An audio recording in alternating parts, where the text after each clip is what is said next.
সকাল সকাল ঘুম থেকে উঠে মামামের শুরু হয়ে গেছে ছড়ানো ছিটানো আর নোংরা করা। আর আমার নিজস্ব একটা মতামত তোমাদেরকে বলি, আমার মতে ব্লিঙ্কিটের প্রোডাক্টের তুলনায় ফ্লিপকার্টের প্রোডাক্টগুলো বেশি ভালো হয়, আর সবজিগুলো তো খুব বেশি ভালো হয় জানো তো। আর গরম পড়ার পর থেকে আমি খুব বেশি লাউ খাচ্ছি। তো আমার মা না মুগ ডাল দিয়ে লাউ দিয়ে একটা তরকারি করে, সেটা আমার মনে ছিল না, আর মামাম তখন ফোনও তুলছিল না।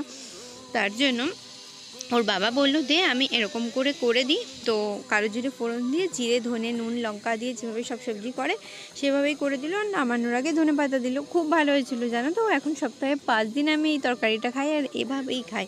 আর রান্না করতে করতে মাম্মাম উঠে বলল, আমার না একা হাতে মাম্মামকে সামলাতে ভীষণ কষ্ট হচ্ছে। সবার যখন খাওয়া হয়ে যায় দুপুরবেলা 2-3টেতে, তখন আমরা রান্না বসাই, খুব কষ্ট হচ্ছে। আর মামামের এই পুতুলটাও দেখো ভেঙে গেছে, মানে ফেটে গেছে। এটা তো রাবারের, তো এটা আটকে দিলাম গ্লুগান দিয়ে। গ্লুগানটা আমার এই টাইমে খুব